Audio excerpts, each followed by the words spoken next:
How many of us have been lucky with judge-alone proceedings so far?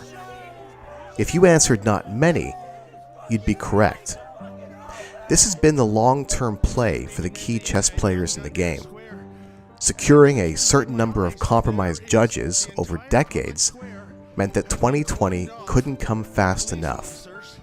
Now, to be very clear, I am not saying that all judges are corrupt, contrary to how people might interpret this video.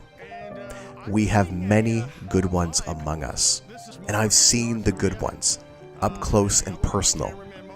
Judges who value truth and justice, some even lashing out at the Crown in pre-trials, questioning why we're here in the first place. Now, to provide some quick clarity on how the system works, having a criminal charge dropped, although still a win, is different than having a ruling issued by a judge.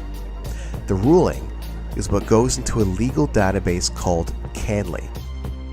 The majority of case laws established since 2020 have not been in our favor. Charter challenges where Section 1 allows violations of rights has particularly been a problem. In fact, when high numbers of arrests started happening in early 2021, some police even appeared to be ready with their Section 1 scripts in hand. Like we see here in Toronto, as a man is dragged away for simply standing on the sidewalk during a stay-at-home order. Charter challenges continue to pile up losses, like we've seen with the Church of God in Ontario, several churches in Manitoba, and employees of the TTC and the Toronto District School Board. The list goes on. The common denominator has always been Section 1 of the Charter, which states, "The Canadian Charter of Rights and Freedoms guarantees the rights and freedoms set out in it, subject only to such reasonable limits prescribed by law as can be demonstrably justified in a free and democratic society."